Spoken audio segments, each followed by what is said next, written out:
오늘 본문은 우리가 잘 아는 지난주에 말씀을 드린 것처럼 야곱의 족보입니다. 근데 야곱의 족보가 좀 이상합니다. 여러분 족보책을 보면 주로 어떻게 되어 있죠? 사람들의 이름만 아주 이렇게 자세하게 나열이 되어 있습니다. 근데 에돔의 족보, 우리가 지난주 배웠던 창세기 36장에는 족보가 이렇게 이름이 쭉 기록되어 있는데 오늘 야곱의 족보라 해놓고서는 누구의 이야기만 하고 있어요?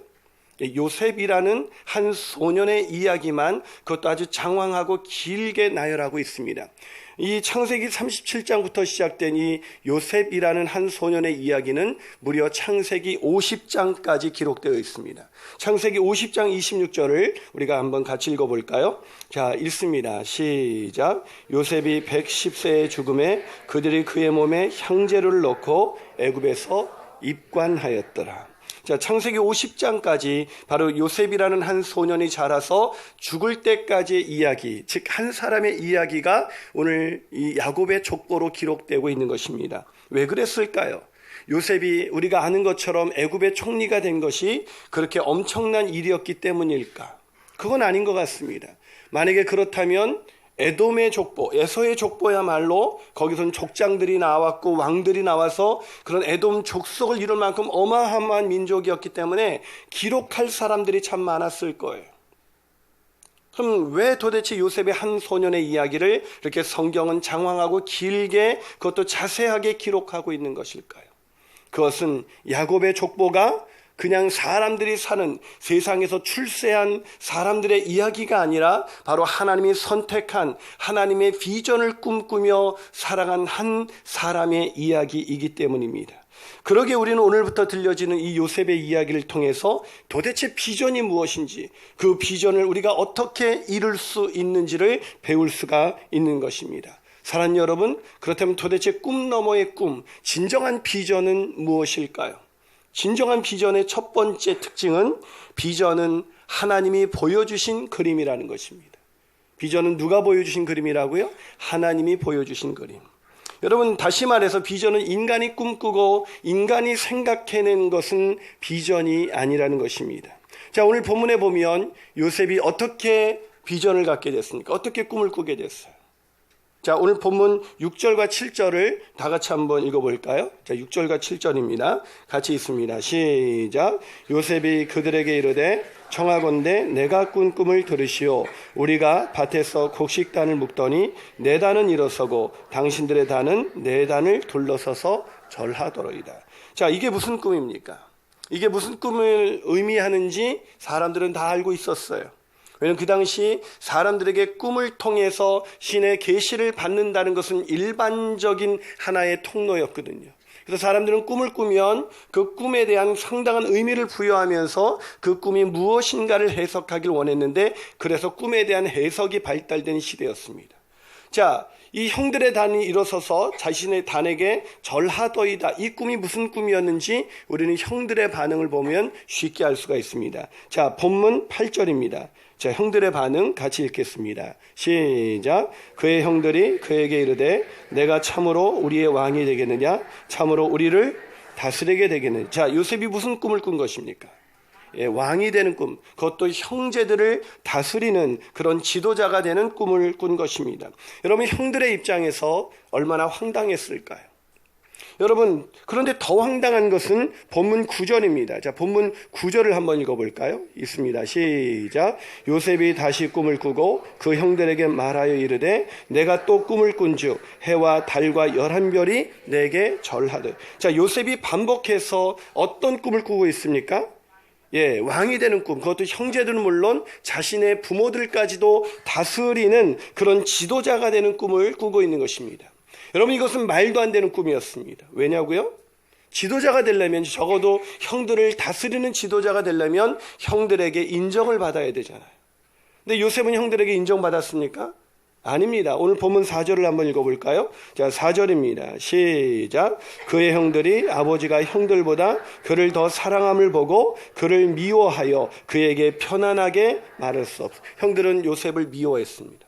여러분, 여러분이 미워하는 사람을 지도자로 따라갈 수가 있겠습니까? 여러분이 저를 미워하신다면 저를 지도자로 따라올 수가 있겠어요? 예, 너무 확신 있게 얘기하시네요. 어떤 분은 8시 반 예배에서 아멘 그러더라고요. 저를 미워하고 있다는 건지 따라오고 있다는 건지 분간이 되지 않았습니다. 여러분, 우리가 싫어하고 존경하지 않는 사람을 지도자로 따라갈 수는 없을 겁니다. 근데 형들이 요셉을 미워했습니다. 게다가 오늘 성경은 그래서 그에게 편안하게 말할 수 없었다. 이 단어를 세번역은 이 부분을 이렇게 번역해 줍니다. 그에게 말 한마디도 다정스럽게 하는 적이 없었다. 저에게도 말을 다정스럽게 안 하는 분들이 좀 있어요. 자, 우리가 다정스럽게 말도 섞고 싶지 않을 정도로 그런 사람이 자기의 지도자가 된다? 형들은 받아들일 수 없었고 형들의 반응을 요셉도 알고 있었기 때문에 그것은 있을 수 없는 꿈이었습니다. 아니, 더 황당했던 것은 이 꿈을 형들과 아버지에게 얘기했을 때 요셉을 누구보다도 사랑했던 아버지 야곱도 이 꿈을 받아들일 수는 없었습니다. 그래서 그를 꾸짖습니다. 자, 오늘 본문 10절 후반절은 이렇게 합니다. 나와 내 어머니와 내 형들이 참으로 가서 땅에 엎드려 내게 절하겠느냐? 무슨 뜻이에요? 있을 수 없다 라고 아버지. 여러분, 아버지 야곱이 요셉을 얼마나 사랑했는지 아시죠? 그를 편애했습니다. 편해서 어느 정도였냐면 다른 아들들과 달리 채색 옷을 입혔어요. 그런 채색 옷은 색동저고리 이 정도 생각하실 텐데 그거와 비교되지 않습니다. 그 학자들의 말에 의하면 채색 옷은 소매가 길었어요. 여러분, 소매가 긴다는 얘기는 뭐냐면 일을 하지 않을 수밖에 없는 옷이에요. 그래서 신분을 나타내는데 옷이 긴 옷은 우리 이조시대 때도 왕족들은 소매가 긴 옷을 입습니다. 흔히 이제 종들은 어떻게 해요? 종들은 소매가 짧은 거 입고 걷어붙이고 열심히 일하죠. 요셉은 소매가 긴 색동저고리를 입고 팔랑팔랑거리면서 형들 앞에 나타나가지고 깐죽대다가 이렇게 돌아가는 거죠. 그러니까 형들이 너무 그 채색 옷을 보는 순간 너무너무 요셉이 미웠어요. 근데 요셉을 그렇게 편안하게 말할 수 없었는데 그렇게 야곱은 요셉을 색동저고리를 입힐 만큼 그렇게 사랑했던 아들이었지만 요셉이 자기를 다스리는 지도자가 된다? 있을 수 없는 일이라고 생각했습니다. 그런데 요셉은 왜 누가 생각해도 지도자가 되는 꿈을 꿨습니다. 왜 이런 꿈을 꾸게 됐을까요? 나는 지도자가 돼야지 이런 야망을 갖게 된 것일까요? 아닙니다. 이 앨리 스탠드는 비저니어링이라는 책에서 이렇게 말합니다. 사람들은 대개 자기가 꾸고 싶은 꿈을 꾸고 자신이 할 수 있는 것과 해야 하는 것에 대한 그림을 그린다. 그러나 십자가에서 구주께 충성을 맹세한 우리에게는 그럴 권리가 없다. 무슨 말입니까? 사람들은 자기가 꾸고 싶은 꿈을 꾸고 자기가 할 수 있는 만큼 꿈을 꾼다는 거예요. 그러나 그리스도인들은 자기가 꾸고 싶어서가 아니라 하나님이 꿈꾸게 하시기 때문에 꿈을 꾼다는 것입니다. 무슨 얘기입니까? 요셉이 왜 이런 말도 안 되는 꿈을 꿨습니까? 사랑하는 아버지 야곱도 받아들일 수 없는 이 꿈을 왜 요셉이 꿨습니까? 그것은 바로 하나님이 꿈꾸게 하셨기 때문입니다. 꿈은 내가 꾸는 것이 아니라 인간이 꾸는 것이 아니라 하나님이 꿈꾸게 하시는 것입니다. 저는요, 제 인생의 그림 속에서 제가 20대 초반 중반이 넘었을 때까지 저는 목사가 되는 그림은 제 인생에 없었습니다. 저는 목사가 되고 싶지 않았어요. 그래서 제가 신학교 처음 들어갔을 때가 29살이었습니다. 그때 저희 아버님께서 이제 신학교 들어가서 도대체 뭐가 되려고 그렇게 신학교를 들어가냐요. 뭐가 되긴요, 목사가 되려고 들어갔죠. 부모님의 말씀은 뭔가 젊었을 때 꿈을 꾸고 그렇게 돼야지 왜 이제 와서 목사가 되려고 그러느냐라고 저에게 물으셨습니다. 저는 목사가 되고 싶지 않았습니다. 그런데 하나님께서 어느 날 저를 부르셨다는 확신을 갖게 된 그날 제 인생의 모든 그림을 내려놓고 저는 신학교에 입학하게 된 것입니다. 사랑 여러분, 꿈은요, 인간이 꾸는 것이 아닙니다. 내가 이것을 할 수 있고 내가 이것을 하고 싶어서 꿈꾼다면 우리는 그 꿈을 야망이라고 부릅니다. 그것은 꿈이 아닙니다. 그것은 비전이 아닙니다. 꿈 너머의 꿈일 수가 없는 것입니다. 꿈은 하나님이 꿈꾸게 하시는 것입니다. 그렇다면 하나님께서 모든 그리스도인들에게 주신 꿈은 도대체 무엇일까요? 그 꿈이 바로 마태복음 28장 19절과 20절입니다. 자, 우리 한번 읽어볼까요? 있습니다. 시작. 그러므로 너희는 가서 모든 민족을 제자로 삼아 아버지와 아들과 성령의 이름으로 침례를 베풀고 내가 너희의 분부한 모든 것을 가르쳐 주게. 그렇습니다. 하나님은 분명하게 우리에게 비전을 보여주셨습니다. 그러므로 너희는 가서 모든 족속으로 제자를 삼아라. 제자 삼는 비전, 이것이 하나님께서 모든 그리스도인들에게 주신 하나님의 꿈인 것을 믿게 되시기를 주님의 이름으로 축원합니다. 한 발 더 나가서 비전의 두 번째 특징은 무엇일까요? 비전의 두 번째 특징, 그것은 비전은 하나님이 선택하신 자에게 주시는 은혜라는 것입니다. 비전은 하나님이 선택하신 자에게 주신 그런 은혜라는 거예요. 여러분, 비전이 야망과 다른 것은, 야망은 사람이 꿈꾸는 것이지만 비전은 하나님이 꿈꾸게 하시는 것입니다. 하지만 여기에서도 질문은 생겨요. 그러면 하나님은 어떤 사람에게 이 꿈을 주시는 것일까? 아니, 왜 요셉만이 그 꿈을 꾸게 된 것일까? 요셉이 다른 형들보다 더 뛰어났기 때문에 꿈을 꾸게 된 것일까? 많은 학자들은 요셉이 뛰어나기 때문에 꿈을 꾸었다고 생각합니다. 아니요, 그렇지 않습니다. 요셉이 그렇게 뛰어난 사람이 아니었습니다. 성경은 일관적으로 하나님이 선택에는 세상에 어떤 능력 있는 자를 선택하지 않는다고 성경은 말하고 있습니다. 고린도전서 1장 26절입니다. 한번 같이 읽어볼까요? 있습니다. 시작. 형제들아, 너희를 부르심을 보라. 육체를 따라 지혜로운 자가 많지 아니하며 능한 자가 많지 아니하며 문벌 좋은 자가 많지 아니하다. 예, 있기는 있지만, 간혹 그런 사람들이 있을 수는 있지만 하나님의 선택은 그런 것을 보고 선택하지 않는다는 것입니다. 여러분, 하나님께서 아브라함이 뛰어나서 아브라함을, 그 당시 이 땅에 있는 인물들 중에 아브라함이 가장 뛰어나서 아브라함을 선택하셨습니까? 하나님이 야곱이 너무나 괜찮은 사람이었기 때문에 야곱의 그 모습을 보고 야곱을 선택하셨습니까? 아니요. 하나님은 사람의 능력과 사람의 가능성을 보고 선택하지 않습니다. 그러면 하나님은 도대체 왜 요셉을 선택했을까? 어떤 사람은 요셉의 성품이 신실하기 때문이라고 말합니다. 요즘 성품이 중요하잖아요. 요셉의 성품은 정말 신실했습니다. 그러나 저는 요셉이 내 친구라면 전 요셉과는 가까이 하고 싶지 않은 인물이에요. 왜냐하면 요셉은 고자질쟁이였습니다. 여러분의 형제 중에 아주 착하고 신실하고 그리고 늘 성실한 애가 있어요.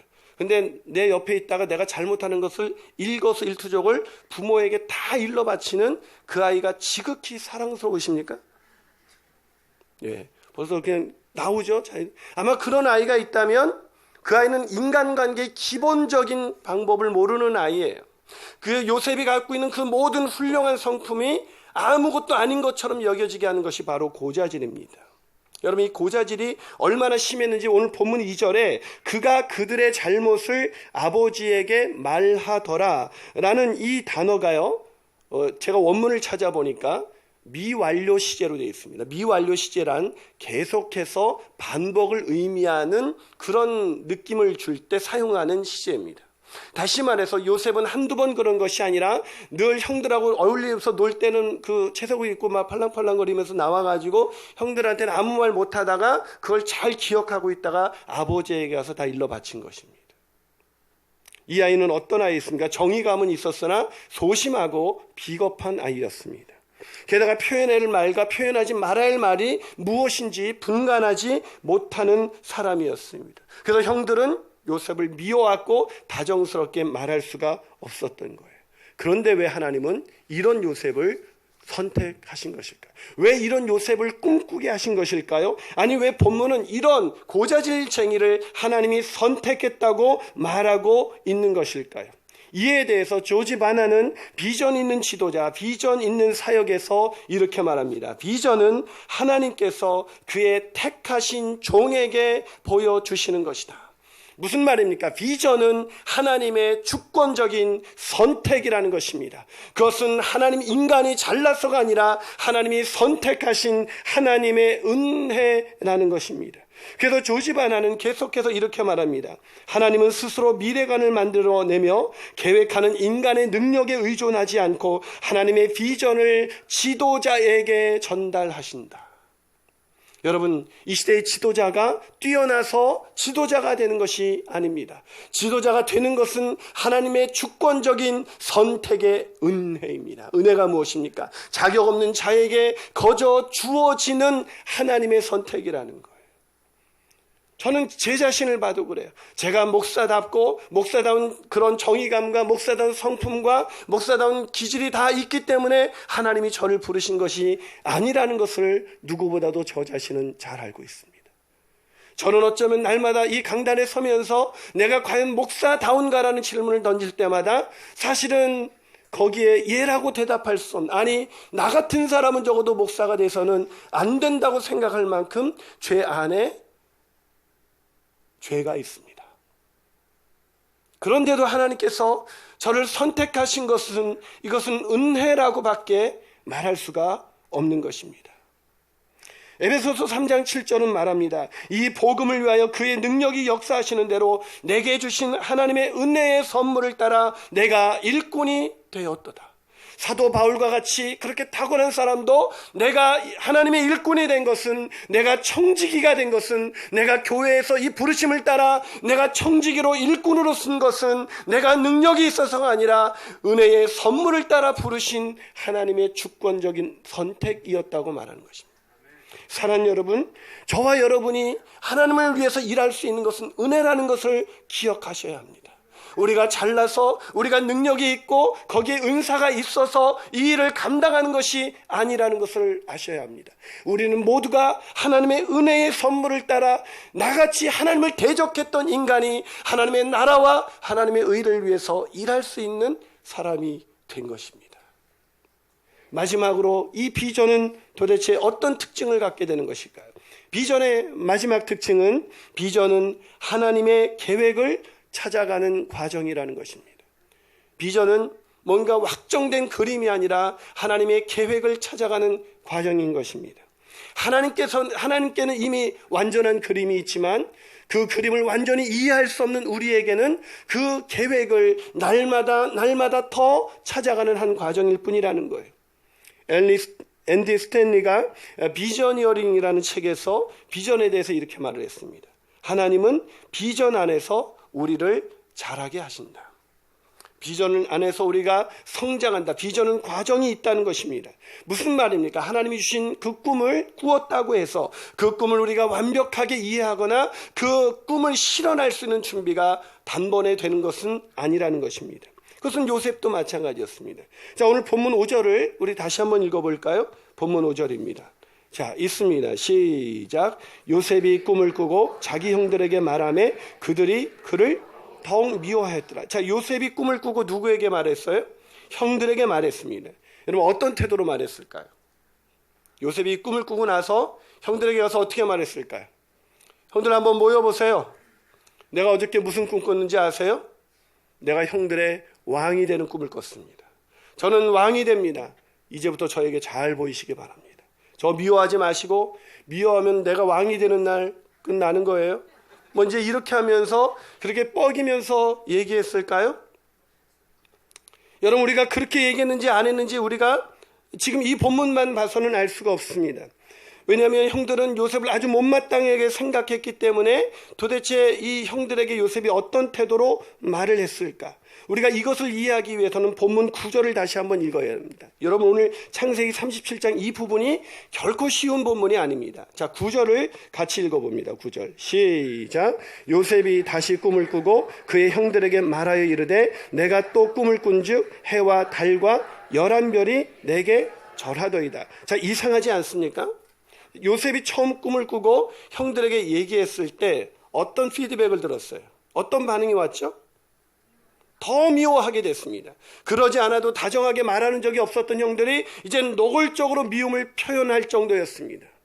여러분, 사람이요, 내가 무언가를 누군가에게 얘기했는데 그 피드백이 안 좋으면, 그 반응이 안 좋으면 보통 사람들은 어떻게 합니까? 다시는 그 얘기를 하지 않습니다.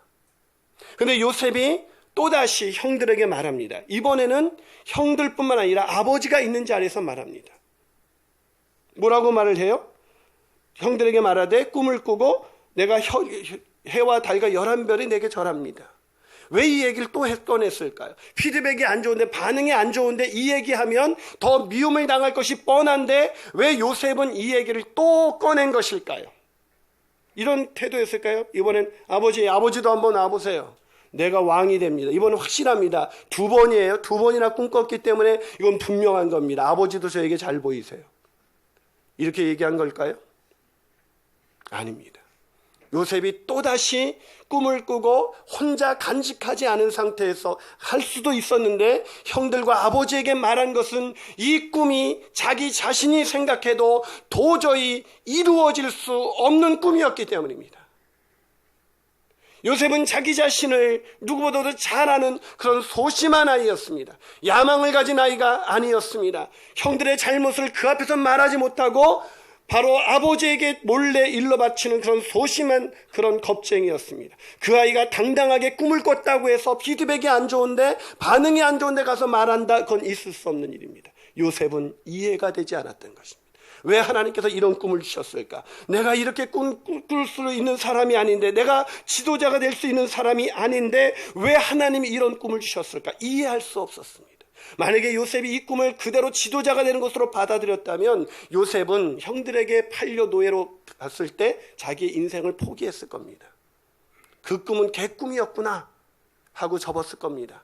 아니, 감옥에서 억울하게 감옥살이를 할 때 내 인생은 끝났구나 생각했을 것입니다. 출세가 야망이 꿈이었다면 요셉은 이때 끝났을 것입니다. 그러나 요셉은 단 한 번도 그 꿈은 꾸었지만, 하나님의 주권적인 선택에 의해서 그 꿈은 꾸었지만 도대체 이 꿈이 나에게 어떤 의미가 있는 걸까? 나는 그런 사람이 아닌데 내가 왕이 된다는 게 도대체 무슨 꿈일까? 도저히 이해할 수가 없었습니다. 그런데 시간이 지난 후 드디어 요셉은 그 꿈을 왜 꾸게 되었는지 알게 됩니다. 몇 년이 지난지 알게 됐는지 아세요? 무려 23년입니다. 무려 23년이 지난 후 요셉은 그 형들에게 이렇게 얘기합니다. 창세기 45장 7절과 8절입니다. 자, 23년이 지난 후 요셉이 고백하는 겁니다. 읽습니다. 시작. 하나님이 큰 구원으로 당신들의 생명을 보존하고 당신들의 후손을 세상에 두시려고 나를 당신들보다 먼저 보내셨나니, 그런즉 나를 이리로 보낸 이는 당신들이 아니요 하나님이시라. 하나님이 나를 바로에게 아버지로 삼으시고 그의 온 집의 주로 삼으시며 애굽 온 땅의 통치자로 삼으셨나이다. 자, 요셉이 지금 뭐라고 말하고 있는 거예요? 내가 그때 꾼 꿈, 그 꿈이 무엇인지 저는 잘 몰랐습니다. 그러나 23년이 지난 지금 저는 말할 수 있습니다. 하나님이 당신들을 구원하시려고, 당신들의 후손을 이 땅에 두시기 위해서 나를 당신들보다 앞서 보내신 것입니다. 그리고 애굽의 통치자가 된 건 내 야망이 아니었고 하나님이 당신들을 구원하시기 위한 하나님의 계획이셨던 것입니다. 사랑하는 여러분, 저는 제가 목사가 처음 됐을 때 내가 왜 하나님이 저를 불렀는지 이해할 수 없었습니다. 제가 오늘 이런 꿈을 꾸며 살아갈 수 있는 존재가 될 줄은 저는 전혀 알 수가 없었습니다. 저는 개척 5년이 지난 지금 하나님의 꿈을 좀 더 많이 이해하게 되었습니다. 저는 제가 은퇴하는 날, 저는 가서 제자 삼으라는 이 비전을 위해서 하나님이 부르셨다는 것을 저는 하나님이 처음 저를 부르셨을 때는 몰랐습니다. 그러나 신학교에 가서 제가 하나님의 말씀을 연구하고 계속 기도할 때마다 하나님은 저에게 가서 제자 삼으라, 이것이 하나님의 궁극적인 비전인 것을 보게 해주셨습니다. 그리고 그 꿈을 어떻게 이루실 줄은 저는 몰랐습니다. 그러나 지금 개척 5주년이 다가오는 이 시점에서 저는 지난 한 해 제자 훈련을 시키면서 제가 1년에 20명의 제자를 키울 수 있다면 은퇴할 때까지 약 20년 동안에 400명의 제자 공동체, 그들의 목자가 되어서 그런 목장 교회를 이룰 수가 있다면 저의 은퇴식은 바로 목장 교회, 다시 제자 쌓는 교회가 수도 없이 배가 되는 놀라운 축복의 현장이 될 수 있구나. 그러기에 저는 그 꿈을 더 꾸게 됩니다. 우리 교회는 건물을 넓혀가는 교회가 아니라 바로 가서 제자 삼으라는 이 비전을 위해서 자신의 생명을 드리고 그 은혜로 부르신 하나님 앞에서 그 일들 가운데 자신의 인생을 드리는 사람들이 모여서 이 교회가 시간이 지나면 지날수록 그 다음 세대 아이들에게 제자 삼는 공동체를 남겨주는 그런 위대한 교회가 될 것입니다. 그 비전을 위해서 함께 걸어가시는 저와 여러분이 되시기를 주님의 이름으로 축원합니다.